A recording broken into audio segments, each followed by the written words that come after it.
সময়ের দিকে তাকাবেন না ভাই, এখন তো মাত্র রাত 2টা। আপনি চাইলে 2 ঘন্টা ঘুমিয়ে নিতে পারেন, তারপর উঠতে পারবেন ফজরের জন্য। দাঁড়ান, আগে আমাকে অ্যালার্ম সেট করতে হবে। থাক না, আমি আপনাকে জাগিয়ে দেব। তাহলে আমি একদমই অ্যালার্ম দেব না, আমি এখনই নামাজ পড়ে ফেলি। না, একদম না। সুন্নত পড়বেন না, সরাসরি ফরজ দিয়ে শুরু করুন। তাহলে হয়তো আমার উমরাতে যাওয়া উচিত। ওখানে গিয়ে আমি গরিবদেরও সাহায্য করতে পারবো। আমি তো শুধু সুন্নত নামাজের কথা বলেছি, হঠাৎ উমরার কথা কোথা থেকে এলো? ভাই, আমি যা ধার নিয়েছিলাম তা শোধ করে দিচ্ছি। আমি একটু দেরি করে ফেলেছি, সত্যিই দুঃখিত। এটা একদমই মিথ্যা। সে তোমার টাকা মেরে দিচ্ছে, ওর থেকে জোর করে টাকা আদায় করো। ভাই, আমি তোমার সব ঋণ শোধ করে দিচ্ছি। এই নাও $5,000। না, দাঁড়াও, এই নাও আমার ক্রেডিট কার্ড। এটা নাও আর ব্যবহার করো যে কাজেই তোমার দরকার হয়। তুমি এটা কি করছো? আমার মাথা যাচ্ছে তাই হয়ে যাচ্ছে, আল্লাহর কসম। তুমি কি আহমেদের নতুন গাড়ি দেখেছো? অফিসের সবাই ওকে পছন্দ করে।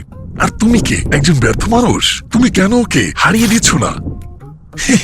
সে তো ঠিক মতো হাঁটতেও জানে না, ওকে নিয়ে মজা করো। ভাই, আমাকে নামাও, আল্লাহর কসম আমি ভালো আছি। না, আমরা যাচ্ছি হাসপাতালে। আমি শুধু বুঝতে পারি না আমি আসলে কোথায় ভুল করছি।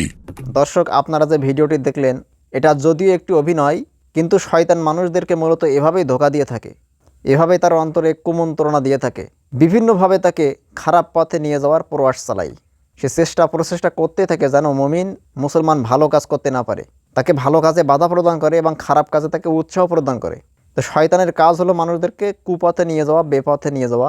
আল্লাহ তাআলা বলেন, শয়তান তোমাদের প্রকাশ্য শত্রু। তো শয়তান মানুষদেরকে ধোঁকা দিবেই। তো শয়তান থেকে হেফাজত থাকার জন্য আমাদের রসুল করিম সাল্লাল্লাহু আলাইহি ওয়াসাল্লাম অসংখ্য অগণিত দোয়া আমাদেরকে শিখিয়ে দিয়ে গেছেন। তার মধ্যে একটি দোয়া হলো আউযু বিকালিমাতিল্লাহি তাম্মাতি মিন শাররি মা খালাক। অর্থ হলো, হে আল্লাহ, আমি আপনার বাণী সমূহের মাধ্যমে আপনার সৃষ্টির সকল অনিষ্ট থেকে আপনার কাছে আশ্রয় প্রার্থনা করছি। তা আল্লাহ তাআলা আমাদেরকে এই দোয়াটি বেশি বেশি পাঠ করার তৌফিক দেন। আমিন।